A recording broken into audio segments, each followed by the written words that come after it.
That's all. Thank you for your time.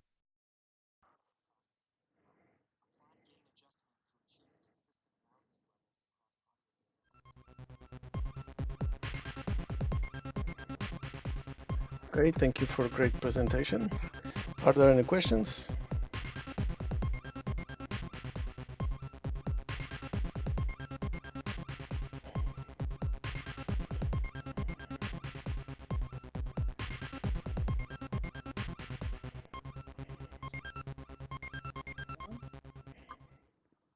Anyone has a question here? Can you listen me? Yes, we can hear you, Alan. Any questions from audience here? Can you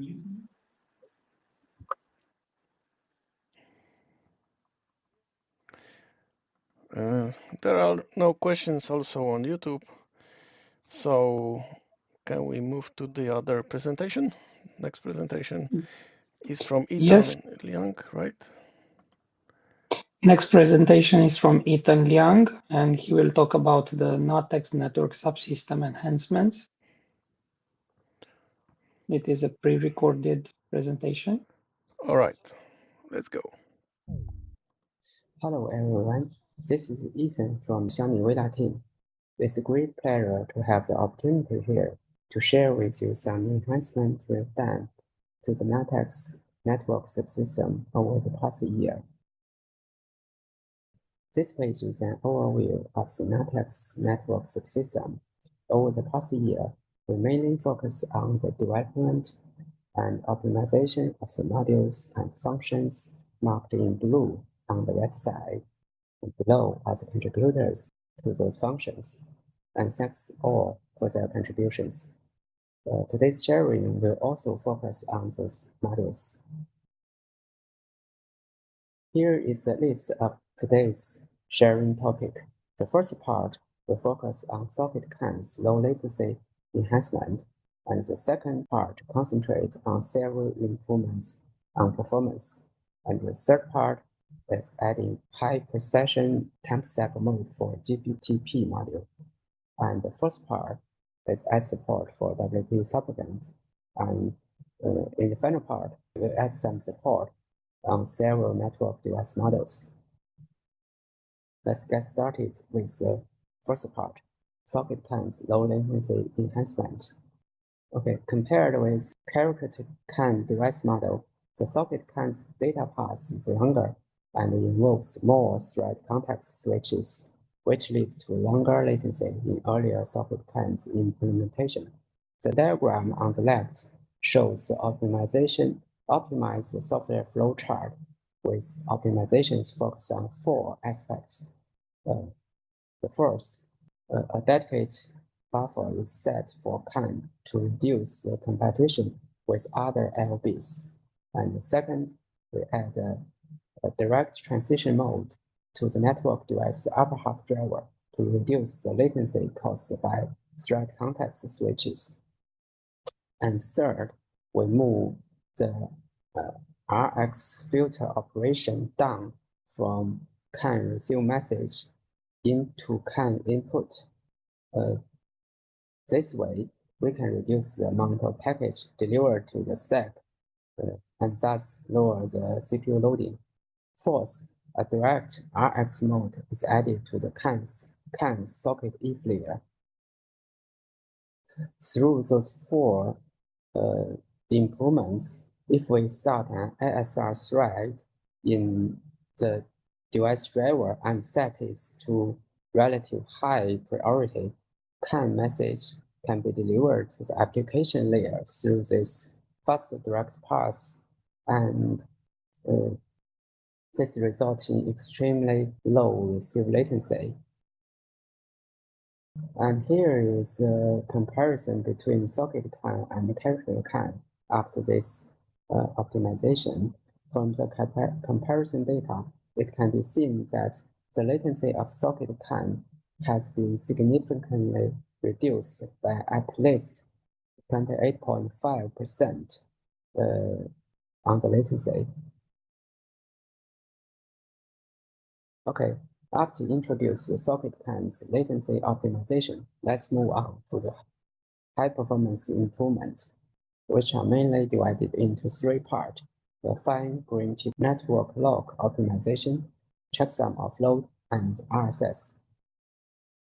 First, let's take a look at the fine-grained network locking. As we all know, there is a big lock called netlock in NuttX network stack. The protection scope of this lock is particularly wide.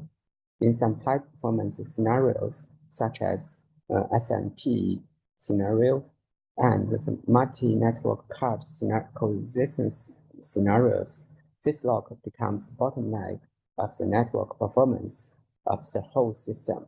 This year, we split the big lock into three smaller ones. The first lock is used to protect the protocol's active list. A lock is added to net buffer pool structure, and the connection, we can use the connection list lock to protect for each individual protocol. We also add a lock to the socket connection structure side, which is used to protect the data related to current connection. And the third lock is implemented by adding a lock into the net driver structure, which is used to protect all the operations related to the specified network card. This picture shows the basic rule on which lock should be used to protect the important structures in the network stack. Okay, the second part of the performance optimization is the checksum of load. This feature is very useful if your network device has capability to calculate the checksum of the data packets at the IP layer and the network layer. There are three steps to enable this feature. Step 1 is to enable the net device TX or RX sum flags in default config. And second step is to enable the hardware checksum of load in capability in the network device driver.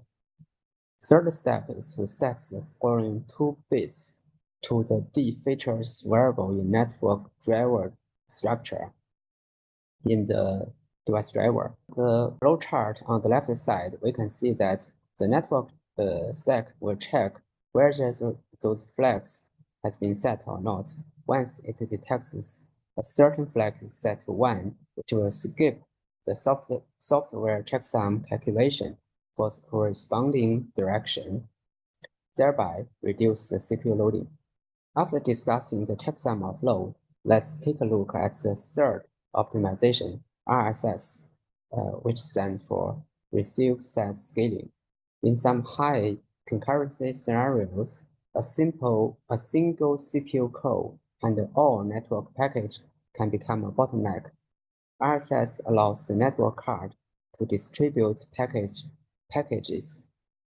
from different flows to different CPU cores, thereby improving the parallel processing capability of the entire system. This function also needs the hardware support the RSS feature. If you want to use the RSS feature, you need to enable config net-dev RSS this in your default config. Each time when the application call receive function, the TCP IP stack will check whether current CPU ID changes or not. And each time when the CPU ID changes, the stack will calculate the hash according to the 4 tuples info or 2 tuples info and set the net device RSS info, which include the CPU ID and hash information to the driver by this L control. And when the hardware receives the net device RSS info, it will calculate the hash value for each received packages and check whether the CPU or hash database, and then route the package to per CPU's receiving queue and dispatch the hardware's ARQ to the target core. Okay, next, let's take a look at the GPTP high precision timestamp mode. The picture on the left shows the latest usage instructions for GPTP. There are two ways to enable the high precision timestamp function. The first way is to use -2-h-i followed with the network device name, and second way is to use -p with followed up with the PTP device name, device node. Okay, when the Ethernet hardware MAC supports the hardware timestamp functions, the first one should be used. And when the hardware include dedicated high precision timestamp hardware, the second method can be used. The PTP device driver needs to call the PTP clock register to register target device node, which is used in PTPD. Okay, after the GPTP part, let's move on to the Wi-Fi part. As we all know, WPA supplicant is most widely used Wi-Fi software.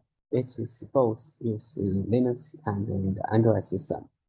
Previously, in NuttX, only a set of Wi-Fi API named WAPI was simply defined, and all Wi-Fi control functions were implemented by chip manufacturers. The detailed software behavior of each chip manufacturer has some differences, which led to repeated occurrence of similar problems in different products. After we ported WPA supplicant to the NuttX, in the new Wi-Fi solution architecture, we defined the config 802.11 operations structure to connect WPA supplicant and the FOMAC driver implemented by the chip manufacturer. After the launch of this new solution, Wi-Fi's behavior can be unified into the OS layer, avoiding the different behaviors among different chip manufacturers. Finally, let's take a look at the several new types of network device drivers we added over the past year. The first type is drivers for the Intel E1000 and IGB series. And the second type is the traditional USB network control model. And the third one is the modern mobile broadband interface model. By adding those three types of drivers, the NuttX system can be more easily deployed to more types of hardware with network functions. Well, my sharing is done today. Thanks for your listening.